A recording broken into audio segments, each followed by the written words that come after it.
नमस्कार दोस्तों, welcome to direction study point. मैं हूं सौरभ शुक्ला। देखिए, बिहार कर्मचारी चयन आयोग के ऑफिशियल वेबसाइट पर जो है आज आपका थर्ड ग्रेजुएट लेवल का जो है नोटिफिकेशन जारी कर दिया है, जिसका इंतजार जो है काफ़ी दिनों से चल रहा था। समाचार पत्रों में रोज़ ये जो है खबर आती थी कि अब भर्ती आएगी, लेकिन जो है आज जो है इसका विज्ञापन जारी कर दिया गया, यानी कि तृतीय स्नातक स्तरीय का जो है आज आपका विज्ञापन जारी हो गया। तो आइए इसको हम देखते हैं और इसमें देखते हैं कि कितने कितने पद जो है जारी किए गए हैं और इसमें किन किन बातों का जो है उल्लेख किया गया है। तो देखिए, यहाँ पर दिया हुआ है बिहार कर्मचारी चयन आयोग थर्ड CGL और आज का रेट लिखा हुआ है 6/4/2022। बिहार कर्मचारी चयन आयोग द्वारा सुयोग्य अभ्यर्थियों के चयन हेतु विज्ञापन संख्या 1/2022 यानी कि 1/22 तृतीय स्नातक स्तरीय संयुक्त प्रतियोगिता परीक्षा आयोग के वेबसाइट पर जो है प्रदर्शित कर दिया गया है। अभ्यर्थियों के द्वारा ऑनलाइन आवेदन आयोग की वेबसाइट पर दिनांक 14/4/2022 से 17/5/2022 तक की अवधि में समर्पित किया जा सकता है।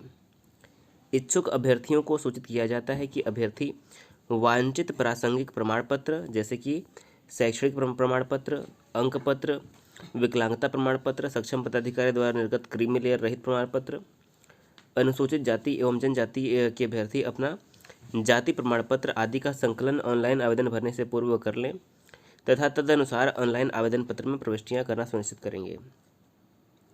किसी भी परिस्थिति में ऑनलाइन आवेदन पत्र भरकर समर्पित कर देने के पश्चात यानी कि सबमिट कर देने के बाद ऑनलाइन प्रपत्र में की गई प्रविष्टियों में सुधार संभव नहीं होगा। इसलिए आप ध्यान रखें कि आप जो है फॉर्म भरने में गलती न करें, क्योंकि बाद में जो है सही नहीं हो पाएगा। तो देखिए, जो अगर हम विस्तृत यहाँ पर जो है नोटिफिकेशन देखें तो यहाँ पर देखिए दिया हुआ है कि स्नातक स्तरीय पदों पर नियुक्ति हेतु आयोजित की जाने वाली तृतीय स्नातक संयुक्त प्रतियोगिता परीक्षा का विज्ञापन, इस जो है पूरा डिटेल जो है दिया हुआ है।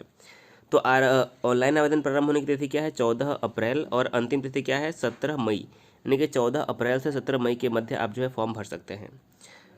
अब यहाँ पर हम बात करें, देखिए यहाँ पर लिखा हुआ है कि सामान्य प्रशासन विभाग बिहार पटना के द्वारा विभिन्न विभागों कार्यालयों से स्नातक स्तरीय पदों की रिक्तियों से संबंधित अधियाचनाएं आयोग कार्यालय को प्राप्त हुई और इसी के अनुसार जो है यहाँ पर जो है कोटिवार पद निकाला गया है।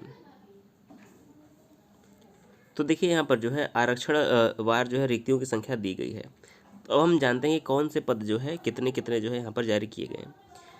तो देखिए, यहाँ पर सबसे जो आपका इंतजार किया जा रहा था सचिवालय सहायक के पद का। तो जो सचिवालय सहायक है ये सामान्य प्रशासन विभाग द्वारा जो है जारी किया गया है और लेवल 7 का ये वेतन इसमें रहेगा और न्यूनतम शैक्षिक योग्यता क्या है? तो इसमें स्नातक जो है आपकी न्यूनतम शैक्षिक योग्यता है। अगर हम यहाँ पर बात करें कि कितने पद यहाँ पर जारी किए गए हैं, तो देखिए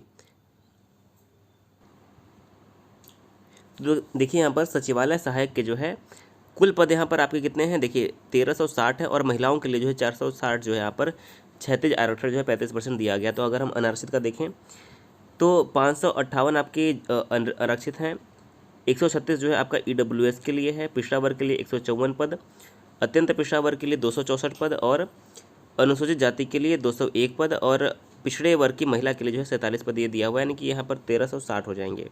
और जो 35% जो है आपका क्षैतिज आरक्षण है उसके तहत जो है यहाँ पर 191, 37 और 55, 95, 82 और सब मिला के 460 पोस्ट जो है आपके ये हो जाएंगे। स्वतंत्रता सेनानी के परिवार के लिए जो है यहाँ पर 27 पद यहाँ पर जारी किए गए हैं। तो ये काफ़ी इंपॉर्टेंट आप देख लीजिए है। अब देखिए, इसके अलावा यहाँ पर दिव्यांग अभ्यर्थियों हेतु जो आरक्षित पदों की संख्या है यहाँ पर ये दिया हुआ है, यानी कि 14, 14, 14, 13 जो है दिया हुआ है अलग अलग कैटेगरी में। तो ये आपके सचिवालय सहायक के लिए जो है इतने पद हो गए। सबसे अधिक जो पद है सचिवालय सहायक के ही है। इसके अलावा योजना सहायक के यहाँ पर कुल आपके 125 प्लस 40 पद हो जाएंगे। मलेरिया निरीक्षक के यहाँ पर जो है आपके 74 प्लस 19 पद हो जाएंगे। आप देख लीजिए कोटिवार। Data entry operator grade C के जो है यहाँ पर आपके 2 + 1 3 पद यहाँ पर दिए गए हैं। इसके अलावा अंकेक्षक के जो है यहाँ पर दिए गए जिसमें गणित के साथ जो है स्नातक या फिर वाणिज्य के साथ स्नातक होना चाहिए, 256 और 34 पद यहाँ पर जो है दिए गए हैं। इसके अलावा अंकेक्षक के देखिए यहाँ पर और पद दिए गए हैं 370 प्लस 117। तो यानी कि यदि हम सब मिला के बात करें कुल पदों की संख्या तो आपके जो है जाएंगे अन्य रिजर्व में 880, EWS में 207, वैसे ही जो है आप आगे देखते चले जाएंगे तो कुल मिलाकर 2187 पद यहाँ पर जो है आपको देखने को मिलेगा। 2187 पद ये है। स्वतंत्रता सेनानी के परिवार के लिए जो है यहाँ पर 42 पद दिए गए हैं और जो है दिव्यांग के लिए जो है 81 पद जो है यहाँ पर दिए गए हैं।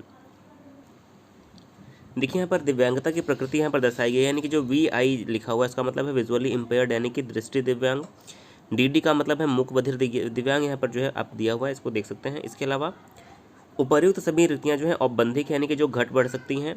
प्रारंभिक परीक्षा के पूर्व सामान्य प्रशासन विभाग के माध्यम से जिन अधियाची विभागों के द्वारा संशोधित रिक्तियाँ अथवा नए पद हेतु रिक्तियाँ जिनकी शैक्षणिक योग्यता स्नातक स्तरीय होगी, आयोग को संसूचित की जाएगी, तो उन रिक्तियों को भी इस विज्ञापन की रिक्तियों में समावेशित किया जा सकता है। यानी कि जो आपके 2187 पद हैं, ये बढ़कर 3000 भी हो सकते हैं, 3500 भी हो सकते हैं, यानी संख्या इनकी निश्चित तौर पर जो है बढ़ने वाली है। न्यूनतम शैक्षिक योग्यता क्या है, तो देखिए ऑनलाइन आवेदन समर्पित करने की अंतिम तिथि तक अभ्यर्थियों को मान्यता प्राप्त विश्वविद्यालय से स्नातक एवं उपरोक्त तालिका में वर्णित पदों के समान उल्लिखित न्यूनतम शैक्षिक योग्यता में उत्तीर्ण होना अनिवार्य, यानी कि आपका स्नातक जो है यहाँ पर न्यूनतम योग्यता रखा गया है। इसके अलावा विभिन्न पदों के अनुसार जो है आपको देख लेना कि योग्यता आपकी है या फिर नहीं है। आरक्षण की बात आपने कर ली है। देखिए लिखा कि बिहार अधिनियम के आलोक में राज्याधीन सेवाओं में आरक्षण का लाभ राज्य के मूल निवासी को ही जो है केवल मिलेगा। इसके अलावा देखिए ऑनलाइन आवेदन पत्र में दावा किए गए आरक्षण श्रेणी में किसी भी परिस्थिति में परिवर्तन नहीं किया जाएगा। इस संबंध में किसी भी आवेदन पर विचार नहीं किया जाएगा। गलत आरक्षण का दावा करने पर उन्हें अनारक्षित श्रेणी में जो है माना जाएगा। इसके अलावा यहाँ पर देखिए सब रिजर्वेशन के बारे में दिया गया है। दिव्यांग अभ्यर्थियों के बारे में भी जो है यहाँ पर बात बताई गई है। इसके अलावा अगर हम कुछ इसमें से ये इंपॉर्टेंट बात है, देखिए अभ्यर्थी द्वारा प्रारंभिक परीक्षा के लिए ऑनलाइन आवेदन करते समय किए गए दावों के अनुसार सभी प्रमाण पत्रों का प्रमाण पत्र जैसे कि नंबर, तिथि एवं निर्गत करने वाले सक्षम पदाधिकारी का पदनाम ऑनलाइन आवेदन में अंकित किया जाना अनिवार्य है। मुख्य परीक्षा के आवेदन में यही विवरण अंकित रहेंगे। काउंसलिंग या फिर डॉक्यूमेंट वेरिफिकेशन के समय ऑनलाइन आवेदन में अंकित प्रमाण पत्रों को ही मूल में जो है प्रस्तुत करना अनिवार्य होगा। तो इसके लिए जो है आपके पास सभी प्रमाण पत्र मूल रूप में होने ज़रूरी हैं। यदि हम उम्र सीमा की बात करें तो देखिए उम्र सीमा की जो गणना है वो 1/8/2021 के आधार पर की जाएगी, यानी कि परंतु वैसे अभ्यर्थी जो दिनांक 1/8/2015 को सरकार द्वारा निर्धारित अधिकतम उम्र सीमा धारित करते हों एवं उक्त तिथि तक निर्धारित योग्यता धारण करते हों, वे भी उम्र सीमा के आधार पर सामान्य प्रशासन विभाग के पत्रांक जो है 212 दिनांक 23/1/2006 के आलोक में इस परीक्षा के पात्र होंगे। यानी कि अगर हम न्यूनतम आयु को देखें तो न्यूनतम उम्र सीमा कितनी है 21 और अधिकतम कितना है जनरल के लिए 37, महिला के लिए 40, OBC के लिए 40 और जो है SC ST के लिए जो है 42 यहाँ पर उम्र जो है अधिकतम उम्र सीमा जो है रखी गई है। तो ये जो है आपका परीक्षा शुल्क जो है सामान्य के लिए 540 रुपये और यहाँ पर जो है दिया हुआ है। इसके अलावा जो है आपका फॉर्म भरना जो है 14 तारीख से स्टार्ट हो जाएगा। हाँ, अब बात करते हैं सिलेबस क्या रहेगी इसकी। देखिए जो परीक्षा की प्रकृति होगी वो वस्तुनिष्ठ होगी, यानी कि आपके लिए ऑप्शन यानी कि ऑब्जेक्टिव क्वेश्चन रहेंगे। बिहार कर्मचारी चयन आयोग परीक्षा संचालन नियमावली 2010 के आलोक में 40,000 से अधिक आवेदन प्राप्त होने पर प्रारंभिक परीक्षा आयोजित की जाएगी। अधिक आवेदन प्राप्त होने पर प्रारंभिक परीक्षा एक से अधिक चरणों में आयोजित की जा सकती है। विभिन्न चरणों में परीक्षा आयोजित किए जाने की परिस्थिति में परीक्षा परिणाम सामान्यीकरण की प्रक्रिया अपनाते हुए जो है तैयार की जाएगी, यानी कि नॉर्मलाइजेशन जो है किया जाएगा। प्रारंभिक परीक्षा वस्तुनिष्ठ प्रकृति की होगी। प्रारंभिक परीक्षा के माध्यम से कोटिवार उपलब्ध रिक्तियों के 5 गुना से के बराबर जो है अभ्यर्थियों का चयन मुख्य परीक्षा के लिए किया जाएगा। अब देखिए इसमें क्या है, प्रारंभिक परीक्षा में एक पत्र सामान्य ज्ञान का होगा जिसमें कौन कौन से विषय होंगे, सामान्य अध्ययन, सामान्य विज्ञान एवं गणित और मानसिक क्षमता जांच के जो है आपको प्रश्न देखने को मिलेंगे। प्रथम वस्तुनिष्ठ एवं जो प्रश्न होंगे वस्तुनिष्ठ एवं बहुविकल्पी होंगे और कुल प्रश्नों की संख्या 150 होगी। यहाँ पर प्रत्येक सही उत्तर के लिए 4 अंक दिए जाएंगे और गलत उत्तर के लिए जो 1 अंक की कटौती की जाएगी। समय आपके लिए 2 घंटे 15 मिनट का समय मिलेगा। तो यहाँ पर जो है प्रारंभिक परीक्षा भाषा का माध्यम हिंदी अंग्रेजी होगा। यहाँ पर जो है इन सभी बातों को स्पष्ट किया गया है, तो इसमें कोई समस्या नहीं है। बिहार कर्मचारी चयन आयोग की परीक्षा संचालन नियमावली 2010 की खंडिका 12 के आलोक में प्रारंभिक परीक्षा जो है पुस्तक सहित ली जाएगी और अपने जो है अभ्यर्थी अपने साथ 3 पुस्तक यानी कि प्रत्येक खंड के लिए एक ही पुस्तक जो है अपने साथ जो है ले जा सकता है। ये बात जो यहाँ पर स्पष्ट रूप से किया गया है। तो सामान्य अध्ययन का देखिए यहाँ पर जो है पूरा सिलेबस दिया हुआ है, आप देख सकते हैं। समसामयिक विषय का भी जो सिलेबस है, सिलेबस के बारे में हम किसी अलग वीडियो में बात करेंगे। और भारत और उसके पड़ोसी देशों से जो है यहाँ पर आपका सामान्य ज्ञान बनेगा।